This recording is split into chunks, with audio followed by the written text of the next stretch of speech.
soo dhawaada asxaabay intaana mawduucan soo helin xalay waxaan yar galay application-ka Reddit waxaan ku arkay dad isweydiinaya su'aalo kala duwan sida sidee buu qof bilyaneer ku noqon karaa taasi waa iska caadi oo waxa la helayaa dad bilyaneer noqday tusaale ahaan sida ninkan soo dhawaada magacaygu waa Jack Ma waxaan ka mid ahay ragga ugu taajirsan dalka China waxaan haystaa $40 bilyan waxaana lacagtaa sameeyay kadib markaan la imi shaqo adag oo joogto ah maalgashi badan iyo wax meel dhigasho sidoo kale waxaan ku arkay su'aalayga yaabiyay oo u micno eeg sidee buu qof bilyaneer ku noqon karaa isagoo shaqo sida u weyn qaban kadib waxa igu soo dhacay qisada ninka hore aynu soo tilmaamnay ka taajirsan oo haysta $65 bilyan $65 bilyan na ku helay ama ku kasbaday afkiisa waxaynu maanta barnaamijkeena kaga hadli doonaa tuugii afku xooglaha ahaa ee Bernard Madoff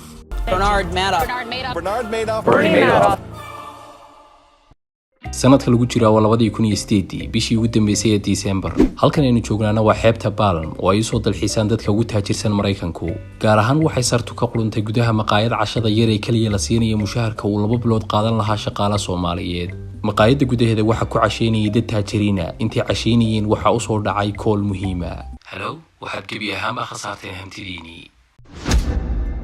qof kastoo kamid ah dadka taajiriintii wuxuu khasaaray hanti gaadhaysa $100 milyan qofka khasaaraha inta la ka dambeeyayna cid kale ma aha waa Bernard Madoff hadaba sidee bay ku dhacday qisadan waxay ka bilaabmaysaa sanadku markuu ahaa 1990kii gaar ahaan xeeb ay dad maalqabeen ah leeyihiin oo gobolka Florida ku taala oo la yiraahdo Palm Beach xeebta Palm waa xeeb ay leeyihiin maalqabeeno kala duwan oo isku tagay maalqabeenadani waxay u badan yihiin yuhuud qofka doonaya inuu ka mid noqdana waxa ku waajibay inuu bixiyo lacag horumarisa waxaana intaa ka sii muhiimsan inuu qofkaasi ahaado qof haysta hanti aad u badan Bernard wuxuu awooday inuu ku biiro kooxda kadib markuu si rasmi ah uga mid noqday kooxda maalqabeenada ah waqti badan ba iska muusi khasaarina wuxuu bilaabay inuu ugaarsado waqti badan kamay qaadan inuu dadka isbaro oo ay ku kalsoonaadaan sababtoo ah wuxuu sumcad wanaagsan hore ugu lahaan jiray shaqadiisii hore waxaanu maareeyo hore oo la xushmeeyo ka ahaan jiray shirkadda maalgashiga ee Nasdaq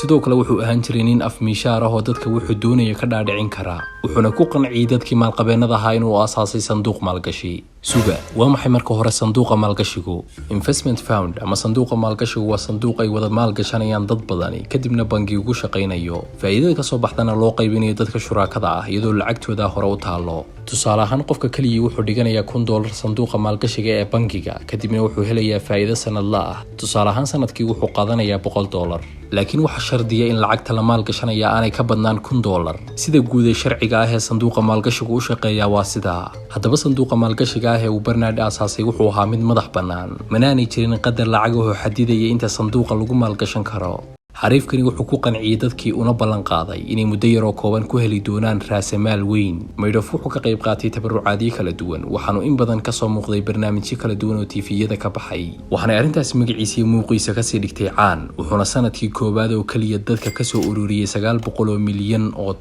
haddaba halkaa waxaanu isku weydiin karnaa su'aal muhiim ah maxay tahay sababta ay khiyaanadani u socotay 18 sano iyadoon cidna ogaan haddaynu faahfaahino Madoff wuxuu raacay nidaam lagu magacaabo Ponzi nidaamka Ponzi-na waxa qarnigii 19aad hindisay tuug caan oo Talyaani ahaa oo lagu magacaabi jiray Charles Ponzi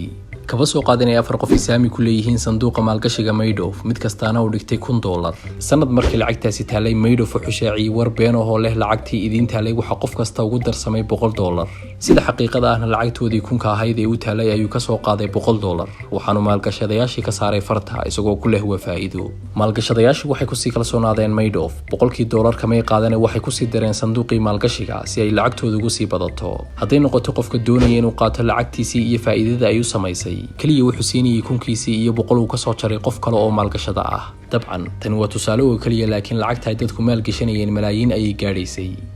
nidaamka Ponzi uu adeegsaday iyo afmiishaarnimadiisu waxay u suuragelaysay Madoff inuu dhaco dad adduunka caanka ahaa markaa wuxuu sidoo kale afka dhulka u daray mu'asasooyin waaweyn sida bangiga boqortooyada Scotland kaasoo khasaaray lacag ku dhow $600 milyan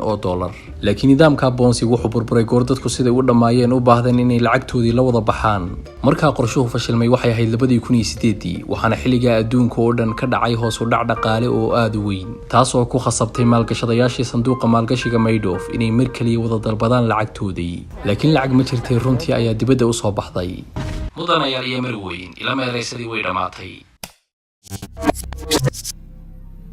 warka naxdinta leh wuxuu ku sababay qaar badan oo kamid ah maalgashadayaashii inay isku baan who lost more than $1 billion in Bernard Madoff's alleged Ponzi scheme, has apparently committed suicide. 65 bilyan oo dollar ayaa luntay oo la garan la'yahay meel ay taalo. The $65 billion swindle.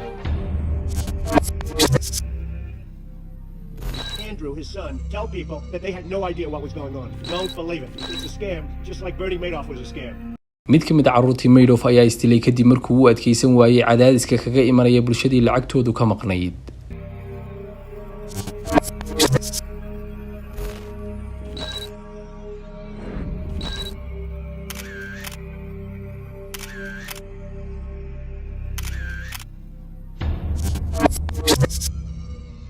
waxaa Madoff loo taxaabay xabsiga waxaana lagu xukumay 150 sano. waxaana laga sameeyay 2017 filim ka hadlaya taariikh nololeedkiisa, filimkaas oo loo bixiyay sixirkii beenta ahaa. warin maadeerayaal muuqaalkan la isaara waxaan idiin sheegayaa 65 bilyan halkay taale.